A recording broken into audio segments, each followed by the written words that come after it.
میرے لورز بھی ہیں، میرے ہیٹرز بھی ہیں. یہ عزت اللہ کی طرف سے ہے. کسی کی ذلت ہے تو وہ اللہ کی طرف سے ہے. ان کے لیے ضرورت ہے کہ نوک نوک کہ ہم نے جو کچھ بھگتنا تھا، جو کچھ بیڈ ٹائم جو بھی ہم نے دیکھنا تھا وہ دیکھ چکے ہیں. حسن ایوب خان کے تمام دیکھنے والوں کو السلام علیکم. ناظرین، پہلی خبر، محمود خان اچکزئی صاحب بس خدا خدا کر کے ان کا نوٹیفیکیشن ہو چکا ہے اور اس وقت وہ قومی اسمبلی میں قائد حزب اختلاف مقرر ہو چکے ہیں.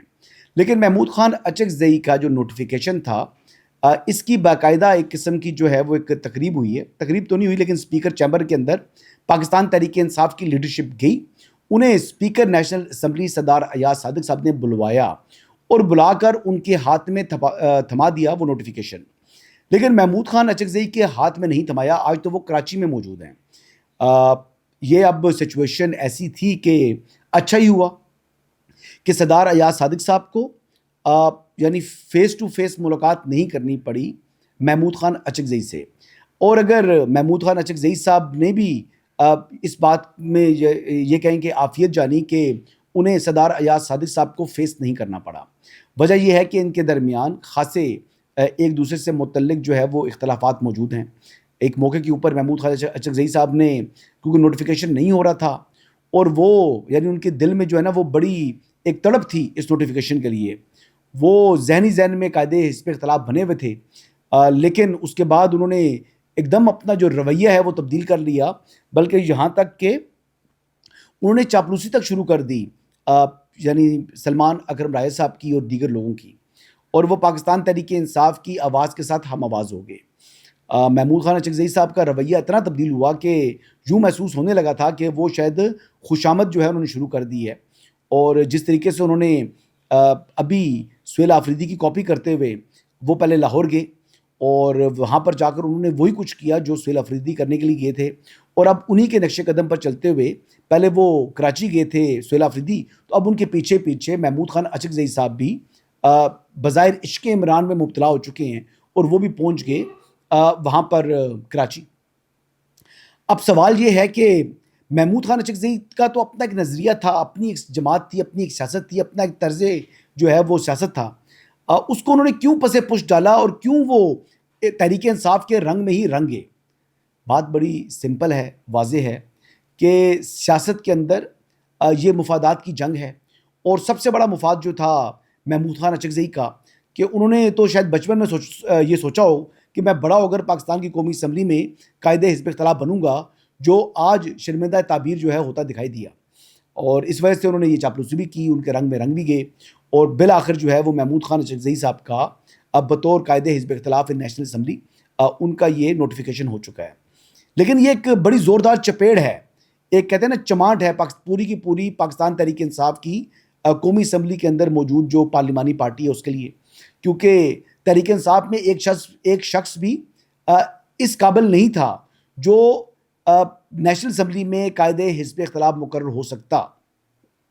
یا ان تمام کے تمام لوگوں کے مقابلے میں محمود خان اچکزئی کی تعلیم، قابلیت، تجربہ، ہر چیز ان سے اوپر ہے. یعنی وہ ڈومینیٹ کر رہے ہیں پاکستان تحریک انصاف کو. ایک زاویہ دیکھنے کا یہ بھی ہے. اب محمود خان اچکزئی تو بن گئے، لیکن ان کے راستے میں جو رکاوٹیں ڈالی گئیں اور جو اس کے مخالف تھے وہ زیادہ تر پاکستان تحریک انصاف کے ہی اراکین قومی اسمبلی تھے. وہ نہیں چاہتے تھے کہ Mahmood Khan Achakzai leader of the opposition national assembly بنے. بہرحال جی، یہ ہونے کو کون ٹال سکتا ہے. اور عمران خان نے اپنی پوری جو پارلیمانی پارٹی ہے اس پر ڈسٹرسٹ بھی کیا اور ان پر اپنا فیصلہ مسلط بھی کیا. اور یہ اس کی ایک زندہ مثال جو ہے وہ ہم نے دیکھ لی اور نوٹیفیکیشن بھی ہو چکا ہے. چلیں جی، اب جو انہوں نے یعنی زلزلہ لے کر آنا ہے محمود خان اچکزئی صاحب نے، وہ لے آئیں. ویسے اب وہ پاکستان تحریک انصاف کا انہیں حصہ ہی تصور کیا جائے. اب وہ لیڈر آف دی اپوزیشن ہے، لیکن اسی وقت تک جب تک پاکستان تحریک انصاف چاہے گی، اور وہ وہی کچھ کریں گے جو پاکستان تحریک انصاف چاہے گی. اب وہ ایک آزاد یا اپنی پارٹی کے سربراہ یا لیڈر یا پارلیمانی لیڈر کے طور پر نہیں ان کو جو ہے وہ تصور کیا جا سکتا. وہ ایک پپٹ ہیں، ایک ڈمی ہیں جو کہ پاکستان تحریک انصاف کے ہی اشاروں کے اوپر، ان کی انگلیوں کے اوپر ناچیں گے. اگلی خبر کی طرف بڑھتے ہیں کہ ایمان حاضر مزاری صاحبہ، میں کہتا ہوں Guinness book of world record میں ان کا نام آنا چاہیے. जिस तरीके से वो अदालत को डॉज करती हैं, जिस तरीके से उन्होंने तारीख पे तारीख ली और केस को लिंगर ऑन किया। मुतनाज़ा ट्वीट्स का केस है। अब मामला ये हुआ है कि जज साहब ने आज सर्जरिश की इस्लामाबाद पुलिस की, और डीआईजी इस्लामाबाद पुलिस को हुक्म दिया कि एसपी रैंक का जो एक ऑफिसर मुतय्यन किया जाए, और एनसीसीआईए को भी ये हुक्म दिया कि डिप्टी डायरेक्टर रैंक के ऑफिसर के नीचे जो है टीमें तश्कील दी जाएं, जो कि अदालती हुक्म के मुताबिक उनकी जो ज़मानत मनसूख हुई है उसके ऊपर अमल दरामद करें और उनको गिरफ्तार करके वीडियो लिंक के ज़रिए अदालत में पेश करें ताकि वो 342 का अपना बयान दे सकें। अब ये अहकामात जो है वो पिछली समात पर भी दिए थे उन्होंने, लेकिन उन्होंने स्पेसिफाई नहीं किया था, खाली पुलिस को हुक्म दिया था। आज तो उन्होंने कह दिया कि जी हर सूरत हर कीमत पर उनको गिरफ्तार किया जाए, वरना तौहीन अदालत की कार्रवाई उनके खिलाफ उसका आगाज़ हो जाएगा।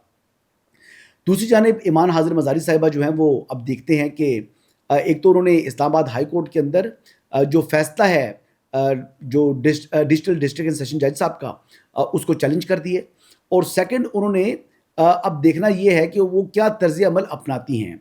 क्या चोर चक्कों की तरह वो रूपोश हो जाएंगी, क्या वो डकैतों की तरह जो है वो पुलिस का सायरन जहाँ बजेगा वहाँ पर छुप जाएंगी, सांस अपना रोक लेंगी, या वो ब्रेवली यानी दिलेराना अंदाज में ख़ुद को पुलिस के हवाले करती हैं और वो अपने जो केस है उसका सामना करती हैं, क्योंकि बज़ाहिर तो उनको सज़ा होनी है, और इस सज़ा को मैंने तो प्रेडिक्ट किया था कि 20 अक्टूबर तक उन्हें सज़ा हो जाएगी, लेकिन फिर वो सज़ा नहीं हुई।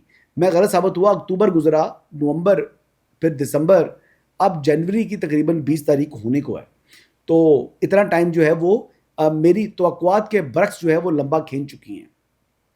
अब देखना ये है कि जैसे अदालती अहकामात हैं उनके ऊपर अमल दरामद होता है या नहीं होता, वो छुप जाती हैं या ख़ुद को पुलिस की कस्टडी में देती हैं, ये अब आने वाला वक्त बताएगा। लेकिन बज़ाहिर मुझे उनकी नीयत ऐसी मालूम हो रही है कि वो पुलिस से रूपोश रहेंगी।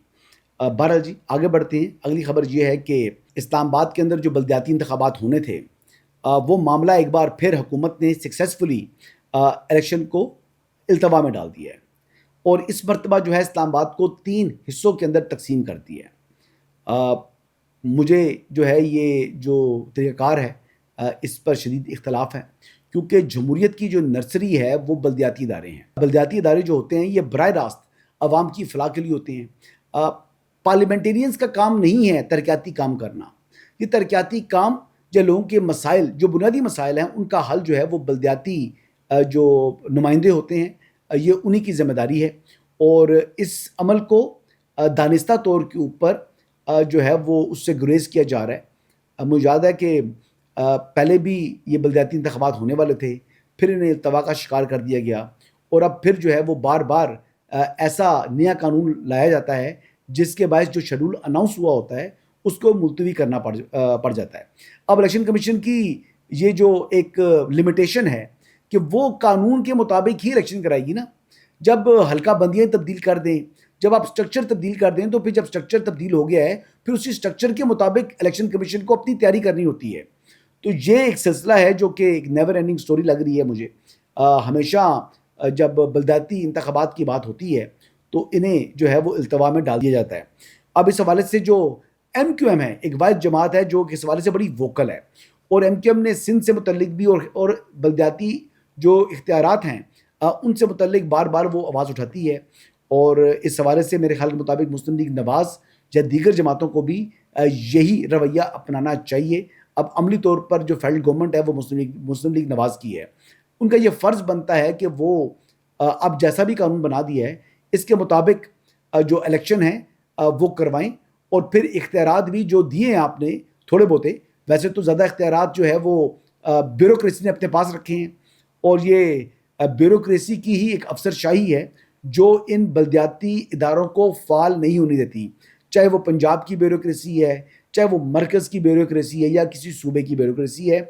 मैं देख रहा था कि जो खैबर पख्तूनख्वा के अंदर इस वक्त बल्दियाती इदारे मौजूद हैं, वो ना भी हों तो उससे फ़र्क नहीं पड़ता। वजह यह है कि इख्तियारात उन्होंने दिए नहीं, और जो बल्दियाती इदारों के अंदर मुंतखब लोग हैं वो सड़कों के ऊपर सरापा एहतजाज हैं। यही आज की तफसीलात हैं जी। इंशाअल्लाह कल दोबारा आपकी खिदमत में हाज़िर हूँगा। इजाज़त दीजिएगा। अल्लाह हाफ़िज़।